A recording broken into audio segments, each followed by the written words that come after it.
Purpose, meaning, and mission.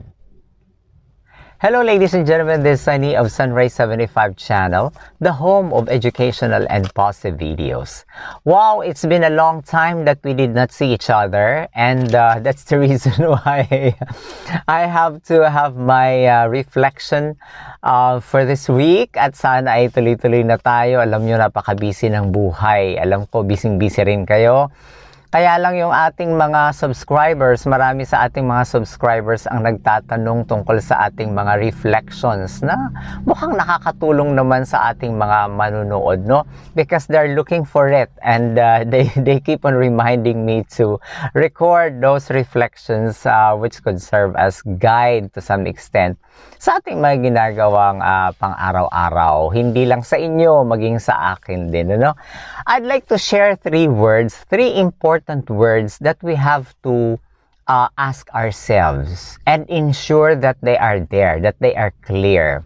The purpose of our lives, the meaning of what we do, and the mission that we perform to accomplish that purpose. This reflection I have this time is basically from the homily of Father Tito Caluwag, the priest in charge of the Kapamilya Masses over ABS-CBN.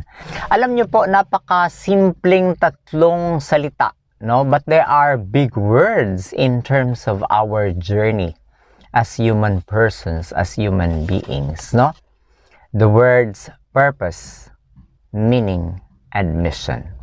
I'd like to share to you this verse from Romans chapter 8, verse 26 that says, "And we know that for those who love God, all things work together for good, those who are called according to His purpose.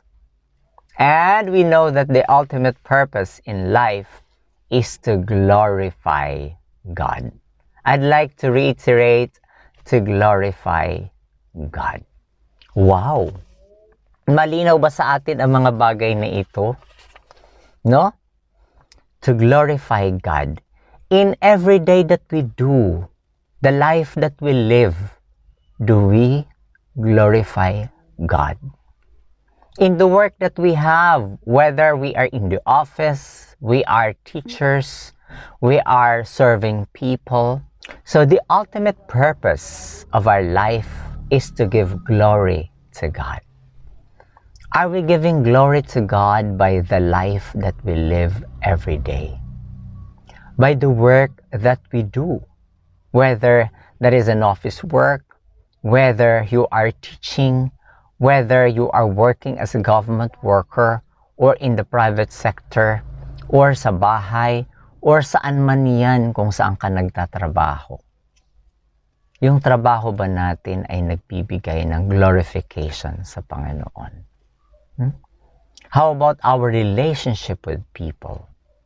Our relationship with people, does that give glory to God? Kung pinag-uusapan natin at alam natin na ang purpose ng tao is to glorify God, lahat ng ating gagawin ay may meaning. Ayan. So, the life that we live every day, why do we pray? Why do we reflect? Why are we smiling? Why are we loving? Why are we ready to sacrifice for other people? Because we know that our purpose is to glorify God. And those things that we do have meaning for us. Meaningful ang mga bagay na ating ginagawa sa araw-araw. Kahit nahihirapan, kahit napapagod, those things that we do every day are meaningful. At kung malinaw yung ating purpose, may meaning ang lahat nating ginagawa, we will continue to do our mission. Nagiging mas malinaw yung ating mission. At the end of our journey, we will not have a life of regrets. Why? Instead, we're going to have a life of fulfillment. Why? Because we were able to clarify what is our purpose? Bakit nagiging meaningful or makahulugan ang lahat ng ating mga ginagawa? At nagiging malinaw yung purpose natin sa ating buhay. So, if we are guided by these three words, in life, no? The purpose, the meaning, and the mission. I am sure that at the end of our journey here on earth, bago man mag-expire yung ating existence dito sa daigdig, we will have a life that is fulfilling, a life that is meaningful, a life that is purposeful. Ladies and gentlemen, thank you for joining me today, and see you in my next vlog.